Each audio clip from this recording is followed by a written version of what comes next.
இது கான்செப்ட். மகாவதார் பாபாஜி பத்தி டோட்டலா ஹைலைட்டான விஷயத்தை பத்தி மட்டும் தான் பேசணும். வாங்க வீடியோக்குள்ள போகலாம்.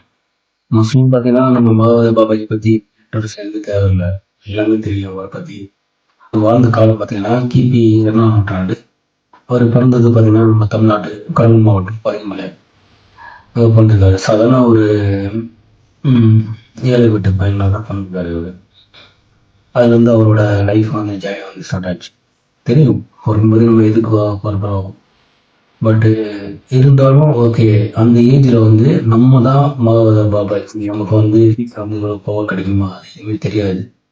ஒரு ஏஜ் அப்புறம் ஒரு காலகட்டத்துக்கு அப்புறம் தான் அதுக்கப்புறம் தான் அவருக்கு தெரியும். ஓகே, நமக்கு நம்ம இதுக்காக தான் பிறந்திருக்கோம் தெரியும். அது வரைக்கும் தெரியாது. அது பொதுவாக பார்த்தீங்கன்னா வச்சுக்கோங்களேன், சித்திரை அப்படிதான் சாதாரண மனுஷனா பிறப்பாங்க. வேற ஒரு 20-30 வருஷம் வாழ்வாங்க. அதுக்கப்புறம் அவங்க என்ன பண்ண தெரியாது, பல கஷ்டப்படுவாங்க. அவ்வளோ பிரச்சனைகள் வந்து பார்ப்பாங்க.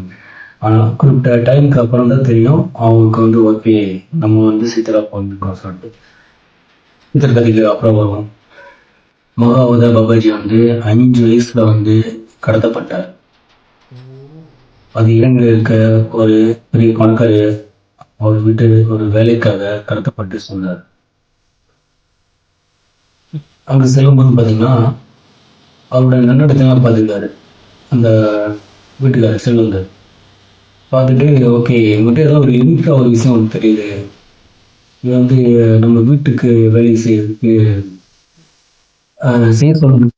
ஓகே, பட் அவருக்கு புரியல.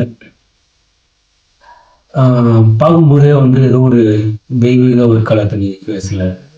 ஒரு சின்ன விஷயம் வந்து என்ன சொல்றது, ஒரு காஃபி கொண்டு வந்து ஒரு டீ கொண்டு வந்து கையில் கொடுத்தா கூட அவருக்கு வந்து அது ஒரு பாவம் பண்ற மாதிரி அவருக்கு ஃபீல் ஆச்சு. ஒரு நாள் வந்து பாபாஜி கூப்பிட்டு கேட்குறாரு, நம்ம உனக்கு வந்து இங்கே இருக்க பிடிச்சிருக்கா, இங்கே வேலை செய்ய பிடிச்சிருக்கா, இங்கே எல்லாரையும் பிடிச்சிருக்கா அப்படின்னு சொல்லி கேட்குறாரு. இல்லைங்க, எனக்கு வந்து இங்கே இருக்க பிடிக்கல, அன்னைக்கு வந்து நான் அனுப்பிடுங்க, நான் கிளம்புறேன் நான்.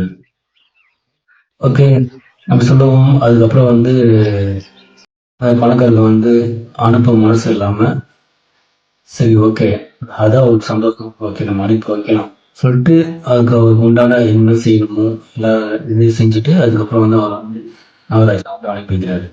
அதுல இருந்து நாகராஜனோட பயணம் வந்து ஸ்டார்ட் ஆகுது, மகாவதார் பாபாஜியோட பயணம். ஓகே, அதை பத்தி நம்ம கொஞ்சம் விரிவாக பார்ப்போம். நிறைய ஹைலைட்ஸ்லாம் இருக்குது, அதையும் பார்ப்போம். நாகராஜன் வந்து அங்கிருந்து விடுதலைப்பட்டு எங்கே போறாரு, அதே இலங்கையில் உள்ள கதிர்காமம் அந்த ஊருக்கு போறாரு. அங்கதான் நம்ம தலைவர் வந்து போகர் இருக்காரு. போகர் வந்து நாகராஜனை வந்து சிலரை வந்து சேர்த்துக்கிட்டு சில ஆன்மீக நுணுக்கங்களை வந்து கற்றுத்தராரு. அதெல்லாம் கற்றுக்கிட்டு ஓகே, இந்த பையன் வந்து குவாலிட்டியஸாக இருக்கான், சரி ஓகே இதுக்கப்புறம் வந்து இங்கே நான் இருக்க தேவையில்லை, உனக்கு அனுப்பலாம் சொல்லிட்டு ஆல்ரெடி அவங்களுக்கு தெரியும் எல்லாம் என்னென்ன நடக்குது, எல்லா விஷயமும் அவங்களுக்கு தெரியும். சரி ஓகே சொல்லிட்டு நம்ம நாகராஜன் வந்து அனுப்பி வைக்கிறாரு. எங்கன்னு பார்த்தீங்கன்னா தமிழ்நாட்டு அந்த குற்றாலம் அந்த லொக்கேஷன் வந்து அனுப்பிக்கிறாரு. வேற எதுவும் சொல்ல மாட்டாங்க, யாரை பார்க்கணும் என்ன பண்ணணும் சொல்ல மாட்டாங்க. ஜஸ்ட் வந்து நீ இங்கே போ அவ்வளோதான் அனுப்பிடுவாங்க. அந்த ஒரு இன்டிமேட் மட்டும் தான் கொடுப்பாங்க. அவங்க கிளம்பி போயிடுவாங்க, அவ்வளோதான். ஒரு செகண்ட் இருக்க மாட்டேங்குது, நன்றி சொல்லிட்டு போயிட்டே இருப்பாங்க. கிளம்பி வராரு நம்ம பாபாஜி நாகராஜன். கிளம்பி வந்து ஓகே, அவங்களுக்குள்ள வந்து ஒரு விஷயம்லாம் தோணுங்க. சரி ஓகே, என்ன பண்ணணும், எல்லா விஷயத்துக்கும் வந்து ஒரே ஒரு சொல்யூஷன் வந்து அவங்க வந்து மெடிடேஷன் பண்ணுவாங்க, யோகா பண்ணுவாங்க. யோகா பண்ணும்போது சில விஷயம் வந்து சில இன்டிமெண்ட் வந்து அதுக்குள்ளேயே வரும். யாரை பார்க்கணும், யாரை சந்திக்கணும், என்ன பண்ணணும். அவங்க தனியால் தான், யாரும் வந்து எதுவும் சொல்ல மாட்டாங்க, எந்த ஒரு அட்வைஸும் கிடையாது, எதுவுமே கிடையாது. அவங்களுக்குள்ளேயே வந்து அவங்களே வந்து தனித்தனியாக வந்து குரூம் பண்ணிப்பாங்க. அந்த அளவுக்கு ஒரு பவர்ஃபுல்லான அந்த ஒரு ஆன்மீக சொல்லுவாங்க விஷயம். குற்றாலத்துக்கு வராரு. பல வருஷமா வந்து தவம் பண்ணாரு. அது யாருக்குன்னு பார்த்தீங்கன்னா அகத்தியர். கேள்விப்பட்டிருக்கீங்க, அகத்தியர் அந்த சித்தருக்கு வந்து தவம் பண்றாரு.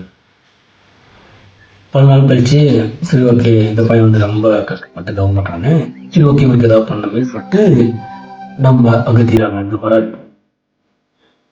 ரொம்ப வருஷம் கழிச்சு வந்து அகத்தியர் வந்து தரிசனம் தர்றாரு. ஓகே, தரிசனம்னா என்ன வரம் கொடுக்கணும்லாம் கிடையாது, ஜஸ்ட் வந்து சீடை எழுதிப்பாரு அவரு.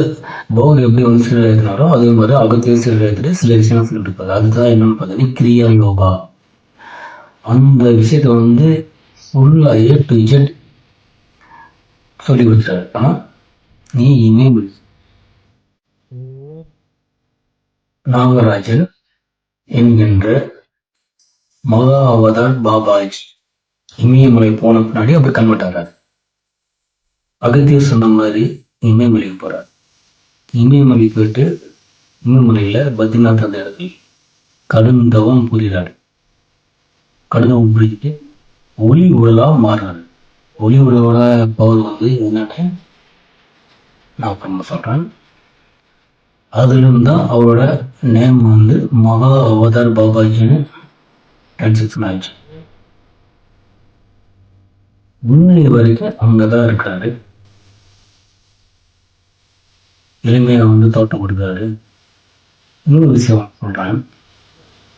மகா அவதார் பாபாஜி யாரு? இவ்வளவு சாப்பிட்டது இல்லை. அங்கங்க போயிட்டு இங்க வந்துட்டு இதெல்லாம் எல்லாத்தையும் கற்றுக்கிட்டு டக்குன்னு அது ஒளிமுறையில் வந்துட்டாங்க. இப்போ இருக்க சமாதான ஒரு யாரை பண்ண முடியுமா? சாத்தியம் இல்லை. ஸோ அந்த மகாவதார் பாபாஜி யாருன்னா முருகனோட முருக கடவுள். அவரோட மறுபிறவி சொன்னால் இல்லை, அவரோட அவதாரம் சொல்லலாம். அவதாரம் தான் இப்போ இருக்கிற நம்ம கரண்டுக்கு லைவ்ல இருக்க அந்த மகாவதார் பாபாஜி. இன்னொரு விஷயம் சொல்றேன். லகரி மகா ஸ்ரீ பாபாஜி அவர் யாருன்னா